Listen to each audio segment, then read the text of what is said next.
This is the BBC. This podcast is supported by advertising outside the UK. Explaining football to the friend who's just there for the nachos? Hard. Tailgating from home like a pro with snacks and drinks everyone will love? An easy win. And with Instacart helping deliver the snack time MVPs to your door, you're ready for the game in as fast as 30 minutes. So you never miss a play or lose your seat on the couch or have to go head-to-head for the last chicken wing. Shop Game Day Faves on Instacart and enjoy $0 delivery fees on your first 3 grocery orders. Offer valid for a limited time. Other fees and terms apply. If there's one thing that my family and friends know me for, it's being an amazing gift giver. I owe it all to Celebrations Passport from 1-800-Flowers.com, my one-stop shopping site that has amazing gifts for every occasion. With Celebrations Passport, I get free shipping on thousands of amazing gifts. And the more gifts I give, the more perks and rewards I earn. To learn more and take your gift giving to the next level, visit 1-800-Flowers.com/ACAST. That's 1-800-Flowers.com/ACAST.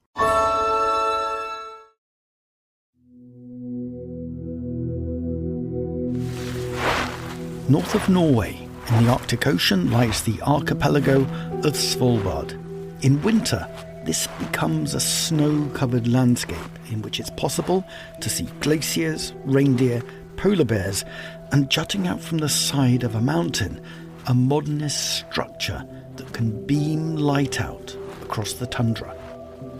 Through the building's entrance lies a tunnel dug deep into the Arctic permafrost, beneath which is the Svalbard Seed Vault, the world's backup collection of agricultural diversity, the legacy of thousands of years of farming by your ancestors and mine.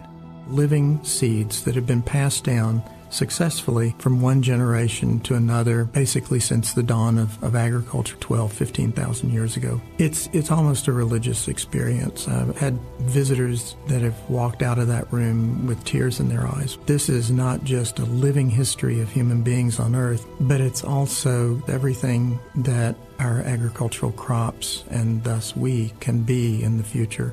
Plant scientist Carrie Fowler, one of the pioneers behind the vault, which contains more than 1 million seeds, encompassing around 6,000 different edible plants, including the diversity of ones that feed most of the world, such as wheat and maize, rice and potato. So precious is this genetic resource, the Arctic was seen as the safest place to store it. Along with Carrie Fowler, it was also the work of a British scientist, Geoffrey Horton, that made it possible to open the vault in 2008. The idea was to develop a gene bank in the permafrost, which would act as a backup facility for gene banks all around the world, so that if you have a gene bank, for example, in the Philippines, conserving all the national varieties, the national treasure that they have, their local varieties and so on, in their gene bank, but that gene bank is itself not entirely secure. It could be subject to hurricanes, it could be malfunctions. So the idea then was to provide a safe haven as a backup facility for such gene banks, where this material could then be held securely, and in fact it's already proved itself to be valuable in that respect. It's no exaggeration to say that future generations will depend on the seeds backed up in the vault in Svalbard for their food security, which is why this year Fowler and Horton were recognised in a prestigious award. The 2024 World Food Prize laureates, they are Dr. Geoffrey Horton of the United Kingdom and Dr. Carrie Fowler of the United States. Helping to announce the recipients of the World Food Prize and celebrate the work of Horton and Fowler in saving crop diversity was the US Secretary of State, Antony Blinken. A single plant, like sorghum, can have hundreds of thousands of varieties. And when one strain is in danger from a pest infestation, a warming climate, farmers can use another type with genetic adaptations to help it survive. And scientists can breed these varieties to create more resilient crops, produce bigger yields, feed more people. But that is only possible with crop diversity. In this programme, we're going to be marking the globally important work not only of Carrie Fowler and Geoffrey Horton, but other innovators around the world, people who this year have been recognised for their exceptional efforts in shaping the future of food and farming. We'll be hearing how the invention of a simple piece of cooking equipment is transforming the lives of women in Africa, how fish and meat processors in the UK are helping farmers in the Middle East grow crops in deserts, and why a database described as the Tinder service for the food industry is stopping tons of food going to waste. But before we dive into those stories, let's hear a reminder of why we need innovation in food and farming so urgently. Over to Professor Johan Rockström, the scientist who co-founded the Stockholm Resilience Centre and also pioneered the concept of planetary boundaries. We have overwhelming scientific evidence that the food system is the single largest cause for many of the environmental challenges we're facing today. So it's the single largest emitter of greenhouse gases. Between 25 and 30% of the greenhouse gases globally come from the unsustainable food system. It's the single largest cause for loss of biodiversity. So one of the biggest crises we have today is that we're in the sixth mass extinction of species, and the expansion of agricultural land into the rainforests and grasslands and draining of wetlands is like the number one cause for loss of biodiversity. It is the largest consumer of fresh water. So 70% of the fresh water withdrawn from all rivers and groundwater and lakes is for irrigation.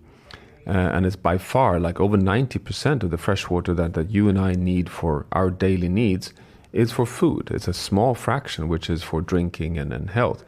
You have a tremendous impact of the food system on overloading of nitrogen and phosphorus, and causing dead zones and eutrophication and destroying freshwater ecosystems coming from fertilizers. And then finally, the overloading of pesticides, different forms of insecticides and herbicides. So we have scientifically identified 9 planetary boundary systems that regulates the stability of the planet, the life support on the planet, and the resilience of the whole planet for humanity's future. And the food system is the prime cause for us being outside of the safe boundaries for 6 of the 9 boundaries that are all outside of the safe level. So to turn that around, if we could fix the food system, if we could return towards a sustainable food system, we have a chance of also, to a very significant extent, fixing the planet. That's planetary health, but what about human health? The latest assessment shows that 10 to 11 million people die prematurely each year because of unhealthy food. And just to give you a sense of what that number means, that's a higher number than the number that died each year during the pandemic. So we're talking of the single largest premature killer in the world is unhealthy food. So, if you can transition towards more healthy food, we also show scientifically that thereby you can have a synergy of also having better impact for a healthy planet. So it's a win-win outcome also to start scaling solutions in the food system that align more with sustainability. We need more options for our future food, which is why Dr. Geoffrey Horton's work and the contents of Svalbard are so valuable. Most of the world derives its calories from just 3 main crops: wheat, rice and maize. As climate changes and other pressures bear down on the food system, we now need to call on the diversity of the 6,000 or so other plants used by humans for food. There's been a lot of concern in recent years that the genetic base of our crops is getting too narrow. And that leads to greater susceptibility to pests and diseases. For example, if there is not the genetic variability within a population to withstand these pressures. And that's becoming increasingly recognized, so that there's a lot of effort nowadays to try and what's called broaden the genetic base of our crop varieties. Iran has launched a missile attack on Israel in retaliation for the invasion of Lebanon overnight. Alarms have sounded. Current events in the Middle East provide just one illustration of why the seeds in the Svalbard seed vault really matter. The unfolding conflict is taking place in a region in which many of today's crops originated. I mean, I'd started my career in the Middle East, based in Lebanon, and we were starting new breeding programs at that time, and I was working particularly on legumes, that's chickpeas, and on lentils and on fava beans. But in order to start a breeding program, I needed to get genetic diversity. And where do you get genetic diversity? We had to go out into the field and collect. So we collected in Iraq, we collected in Iran, we collected in Afghanistan, in Lebanon, in Syria. Many of these countries you could not collect in today.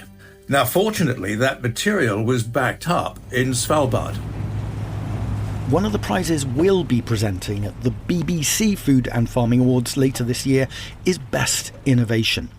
One of the 3 finalists this year is also focusing on enhancing food diversity, but in their case, it's out at sea. On the west coast of Wales, not far from St David's, is an ocean farm. So we're heading south now through the Ramsey Sound. We're heading towards our 3-hectare seaweed farm at the moment. You can just see coming up here. So we've got 2 species growing mainly. So the south end is predominantly sugar kelp, and the north end we've got mainly all weed with a few sugar kelp. And further beyond that, there's some black buoys, which are then the shellfish farms, 1 of 2. Fergus Evans, member of the team at Carrymore, an ingenious operation based on a combination of seaweed, fish and bivalves. A few weeks ago, along with my fellow judge, Hugh Fearnley-Whittingstall, we went out to sea with one of Carrymore's founders, Francois Bayers. In the farm itself, we grow multiple species, so that's why we call it a 3D ocean farm or an IMTA farm, which grows seaweed, mussels, oysters and scallops.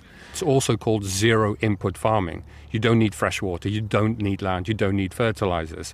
You just need sunshine and the nutrients in the water, and it takes care of itself. The sort of agricultural equivalent of renewable energy. I mean, it's just a no-brainer, right? It's where we need to go. It's what the future is. Well, that's how we see it, at least.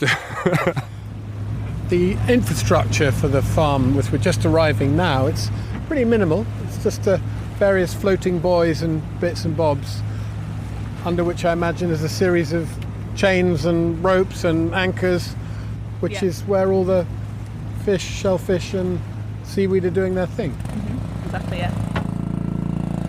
On a specially designed barge, a small crane is used to pull up lines hidden beneath the surface of the sea.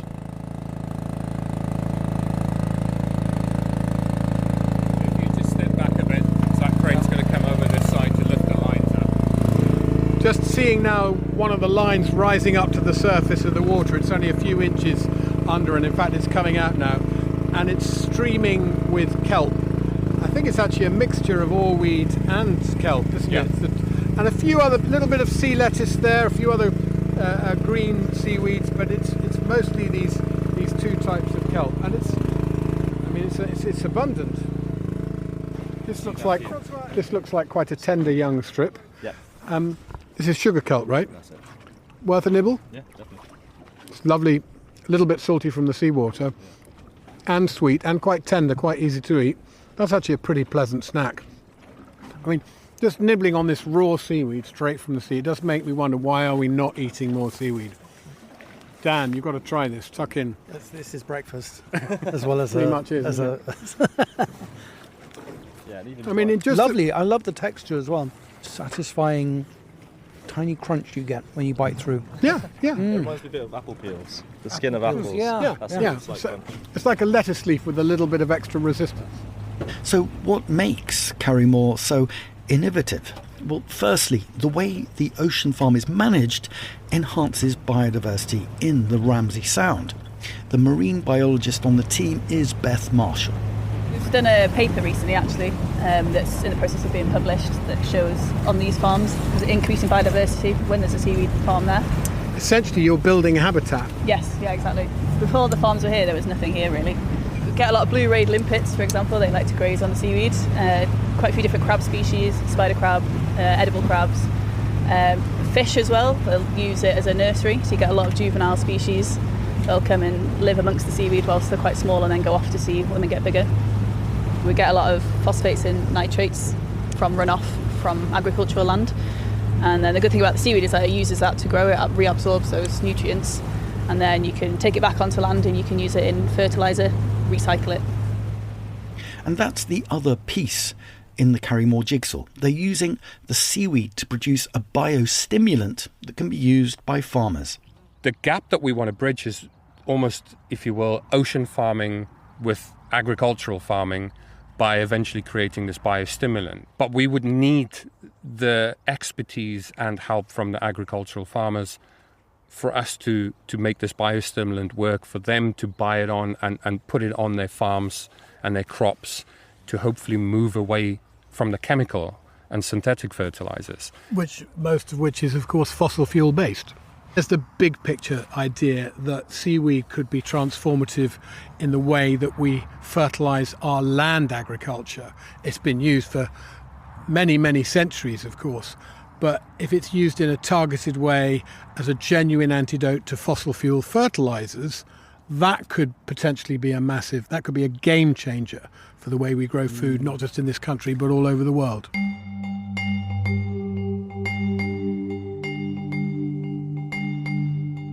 Hugh Fearnley-Whittingstall on the potential of the Carrymore Ocean Farm, which, by the way, is organised as a community benefit society involving hundreds of local people in the decision-making of the project, including fishers who can have their catch processed and sold by Carrymore. This helps generate support for the project and spreads valuable skills and knowledge, which is exactly what our next innovation also sets out to do. Each spring, in the fields of a farm in Hertfordshire, thousands of people gather for what has become one of the biggest gatherings of farmers, scientists and agribusinesses in the UK. It's called Groundswell. My name is Alex Cherry. I'm the event director at Groundswell. Groundswell is on our family farm here in North Hertfordshire, and it's been going for 8 years. And it started with 440 people, and now we're here across 2 fields, about 100 acres, with demonstrations, and then we've got the pasture field, which we're in now, which has about 200 exhibitors and stands, with all things regenerative agriculture.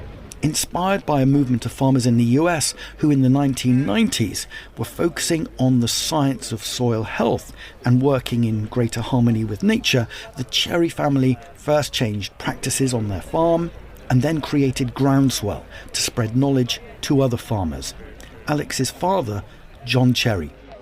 I've been farming for 40 years now, over 40 years, and I think back and shudder at some of the things we used to do that now seem from the Dark Ages, and so this is exciting to be able to influence this amount of people to think differently about how they operate is unbelievably exciting.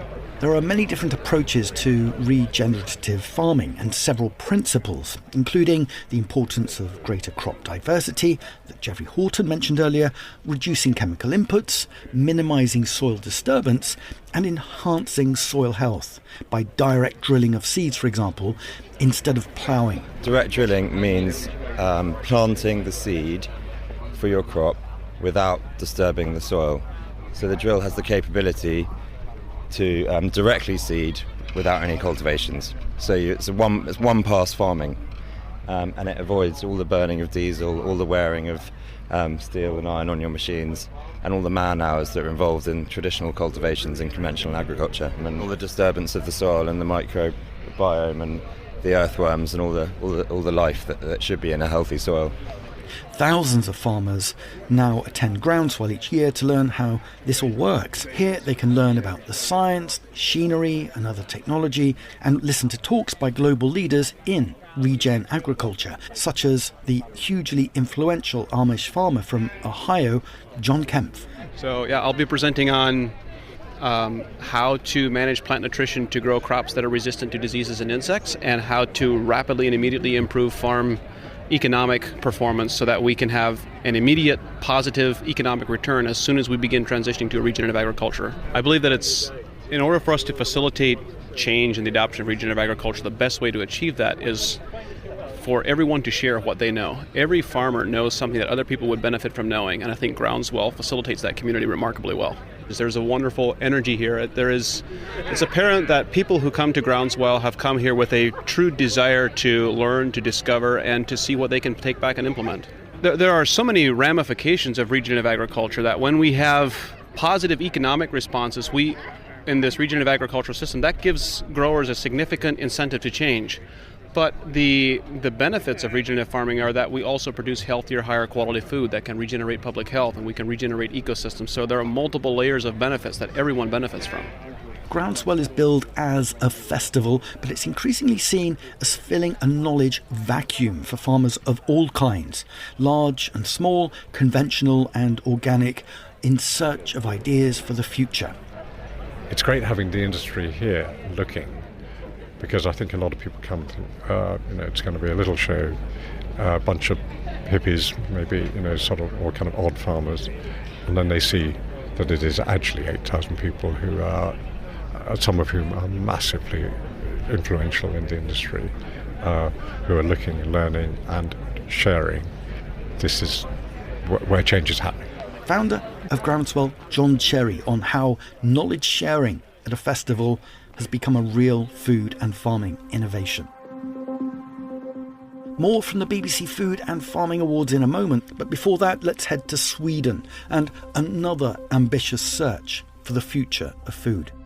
What's particular with the Food Planet Prize is that to achieve its purpose, which is to lessen the environmental impact from the way we eat, we try to find the idea with the greatest potential to create change and give the prize to that idea, rather than giving a prize to someone who had a great idea that was already realized, which is usually what happens with prizes. Magnus Nilsson, former chef of the acclaimed restaurant Favicon, is now the director of the Food Planet Prize.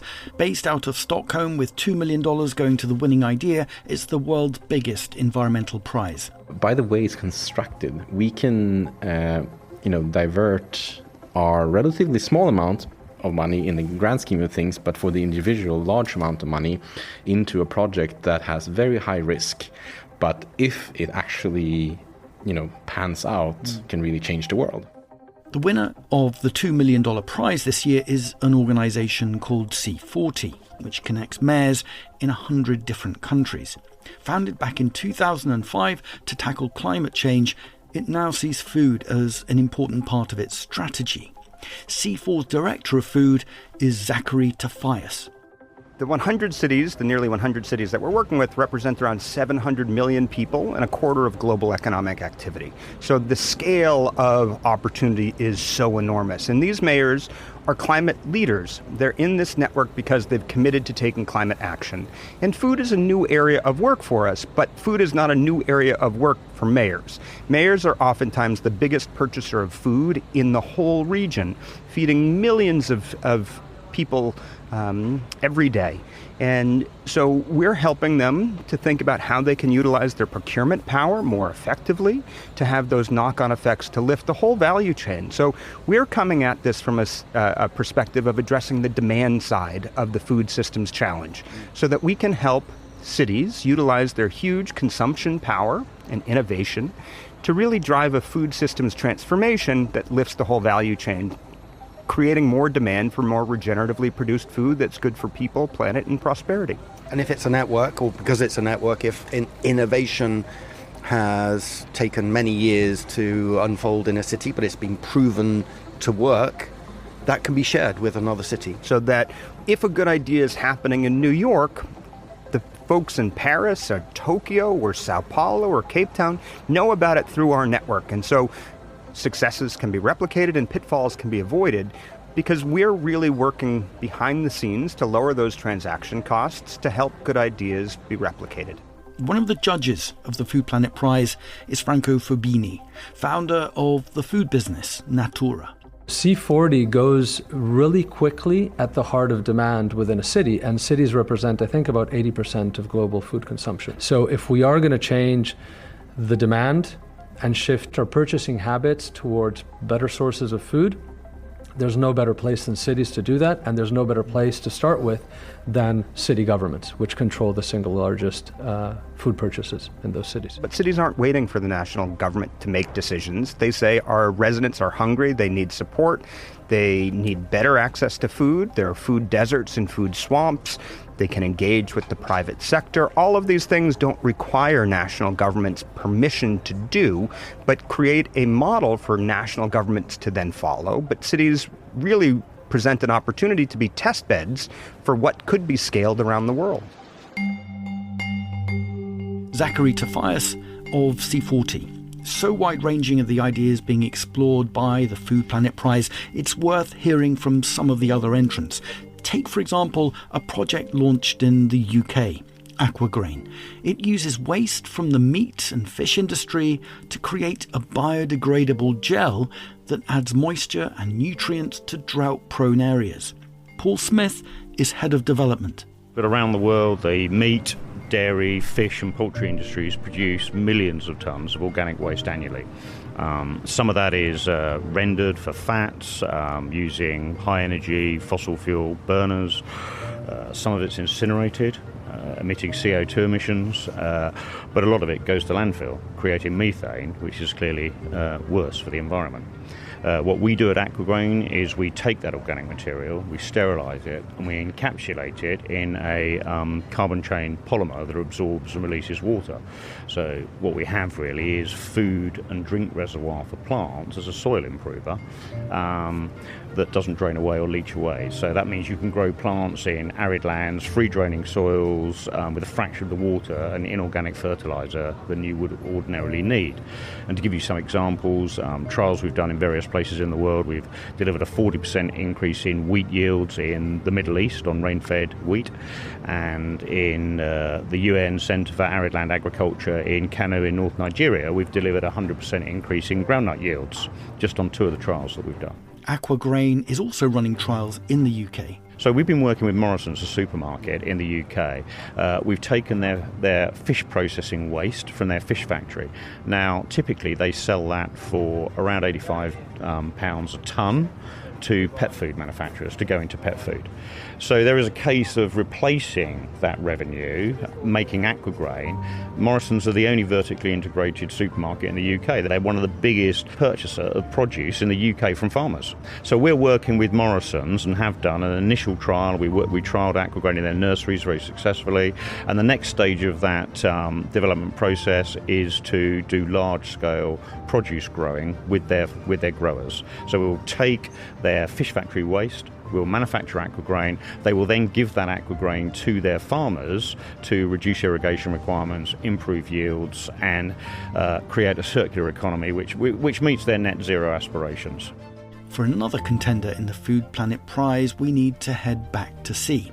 If you were to dive into an ocean anywhere on the planet, you'll quickly encounter ghost nets. Equipment discarded by the fishing industry, which adds up to around 1 million tonnes of plastic each year. A problem the Belgian company B4 Plastics was set up to solve. The problem is that with the current behavior in the fishery industry, up to like 30% of all fishing gear finally ends up in the oceans or in aquatic systems. And that this is, of course, endangering on a short term mammals, sea mammals, and then on a longer term, this is ending up in microplastics, and that's infiltrating in our food system. So it's a double action, a double negative action that it has. Founder of B4 Plastics, biochemist Stefan de Waldman, has developed nets strong enough for the industry, which also, because of their novel chemical structure, their so-called molecular backbones, can degrade. Our materials have received cutting sites in their backbones, so that microbes can attack the backbones and that they can be triggered to disintegrate and then to be fully mineralized. And that is a big difference. So it's a different chemical structure. Yes, the backbone contains different chemical structures to have sufficient strength and sufficient degradation when the nets get lost in the ocean. And de Waldman's invention can also help solve another problem: food waste. We make use of a lot of side streams, for instance, from the food system. Potato manufacturing has carbon-rich side streams, for instance, which can then be fermented and can be turned into biochemicals, which can be used to make such fishing gear. This is waste from potato processing? Yeah, for instance, yeah, but also from sugar beet processing, from harvests from crops in general, which was not existing or is not existing in the current materials that are used for fishing gear. It's claimed they only exist for 80 years, but the scientific data show that they will never really degrade. Stefan de Waldman on a solution to the ghost nets filling the world's oceans. Our next two stories, also highlighted by the Food Planet Prize, both originate from Africa. The first of these comes from Nigeria, where most food is produced by small-scale farmers. But because of poor infrastructure, around 50% of the fruit and vegetables they grow are at risk of going to waste. This is food that is usually dumped on the roadside, dumped on the farms, sold off, or dumped in the food markets, Also, when you travel around Nigeria, you will see cabbage dumped on the roadside, oranges dumped on the roadside, mangoes dumped on the roadside. The challenge is not production. The challenge is really to get the supply chain efficient. Nimike Gwanu realised he'd need to focus on a particular part of the supply chain, Nigeria's food markets. 99% of Nigerian food are sourced from food markets. Every morning, traditionally and culturally, people gather at food markets to select the right quality. So all the farmers that are cultivating, all the wholesalers that are collecting the food are headed to the food markets. The food market gathers everyone to, haggle on prices, choose the right quality, and then take it back home for consumption. It is a critical part of the supply chain. And the food markets just evolved, over time, with no basic infrastructure, with no real organization, with no real structure. His idea was to introduce cold hubs, large portable refrigeration units farmers could use to store their food, extend its shelf life, avoid waste, and crucially, get a better price for their produce. So the units are 10 feet in length, and 14 feet in width and 9 feet high. And you can actually stack 150 plastic crates inside them. Mm-hmm. So if I was to walk inside one, is it like walking inside a fridge? It is exactly like a walk-in cold room. Yeah, it seems like walking inside a large fridge. And the most ingenious feature of the cold hubs, now based at nearly 60 different markets, is that they're powered by solar energy.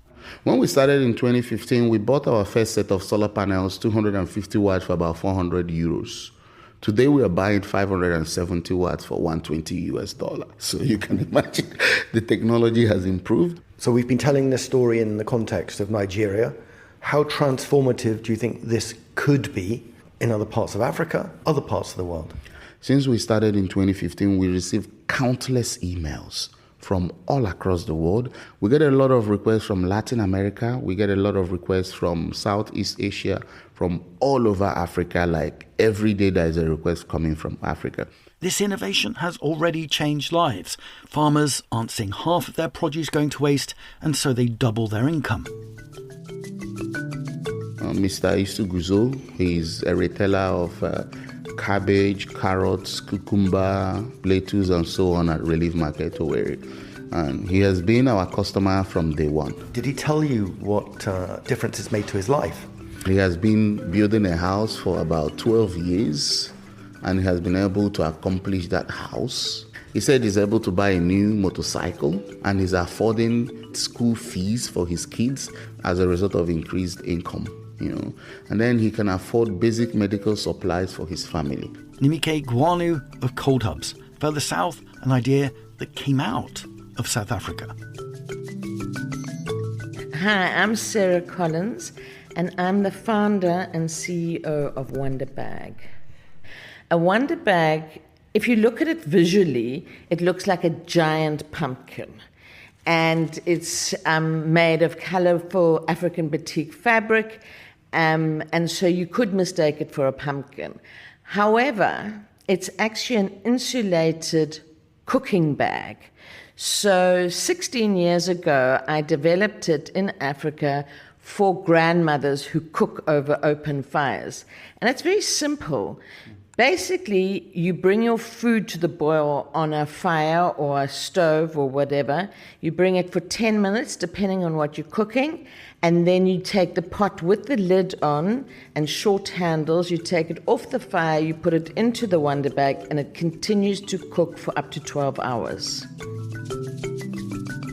Heat retention cooking is not new. But what is new is bringing a re-engineered, portable, slow cooker, for want of a better word, into the 21st century. And it reduces the amount of cooking fuel by 80 to 90%. Now, why is that important? I mean, that might be a big question. It's important. I mean, it's more relevant today, 16 years after I started it, than it was back then, because we all understand that we have to reduce our reliance on cooking fuels and on fuels in our homes. The cost of living, the energy crisis, deforestation in Africa, limited resources around the world. We've all understood with the wars in Ukraine what happened to the oil prices and the energy costs. So we have to look at alternative ways to cook. In many parts of the world, people can't cook beans and things that take a long time to cook because they don't have enough money for the fuel needed for cooking those long periods of time. Literally just being able to buy the wood. And it's not even about buying it. There is none of it. So, countries like Malawi have no cooking fuel. So there is no wood. Deforestation has... Total deforestation, and the charcoal industry has decimated forests across Africa.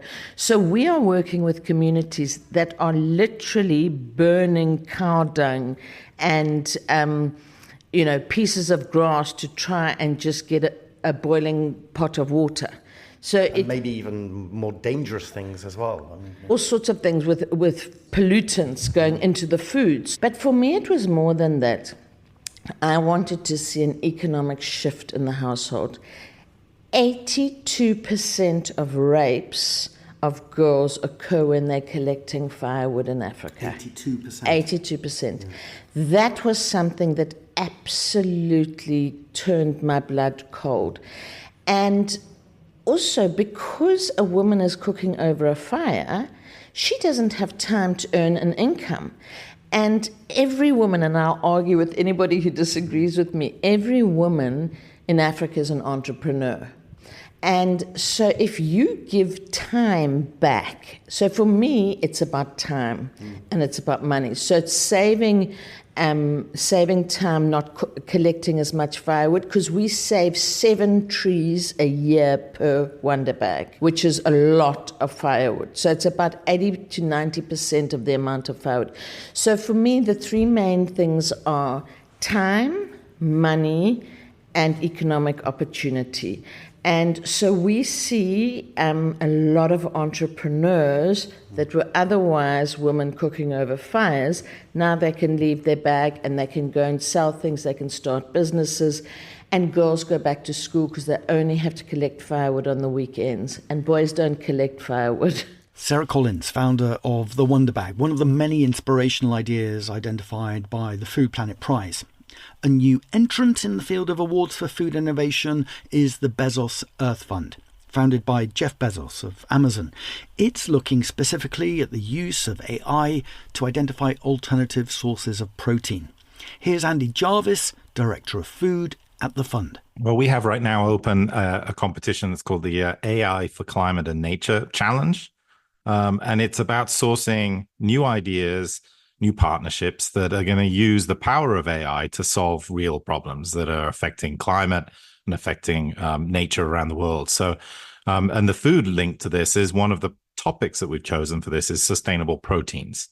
And so this is a competition that's open right now. It's been a fascinating way to just source new novel ideas and ways of thinking and ways of doing things. Around the world, we've seen a lot of money being invested into alternative protein. So why create a prize? If you look at the numbers, we provide subsidies. Government provides subsidies to animal source foods around the world. And the entire investment in alternative proteins over the last 15 years gets spent in subsidies right now for animal source foods in about 3 to 4 weeks. So it's not getting an enormous amount of investment compared to the potential that it has.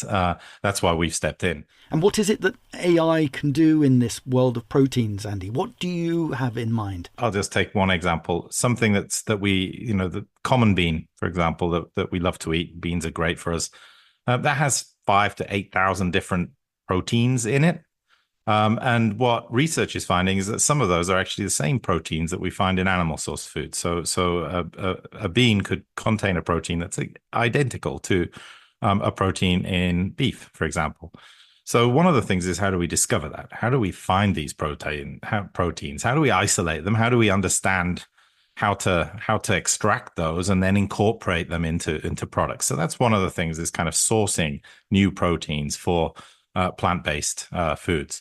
Andy Jarvis, Director of Food at the Bezos Earth Fund. Innovators recognised in our own prize, the BBC Food and Farming Awards, will be announced in early December, during which you'll be able to learn more about the Carrymore Ocean Farm, the Groundswell Festival and the Wonky Collective. Described as Tinder for food manufacturers around the UK, instead of a company wasting tons of surplus ingredients, Wonky is building AI systems to match those ingredients with a business that can use them. It's an idea developed by Dini McGrath. Within food manufacturing, there's 7 times more food waste that happens at this stage versus at a retail level. It's a crazy amount. It actually costs food manufacturers £7.6 billion every single year in the UK. And that's the cost of buying the ingredient, the cost of storing it, and then the cost to throw it away. It's a huge amount of money. And when margins are so tight, it really just doesn't make sense. And from a sustainability perspective, if you didn't throw any of that food away, or say you used our tools instead, it's the equivalent of 11 million cars being removed from the roads. Dini McGrath of the Wonky Collective ending this whistle-stop tour of 10 ideas that can help change the future of food and of the planet. We definitely need innovation, but as Professor Johan Rockstrom reminds us, the global food system will need other changes, more structural change for these innovations to work. Just take fertilizers.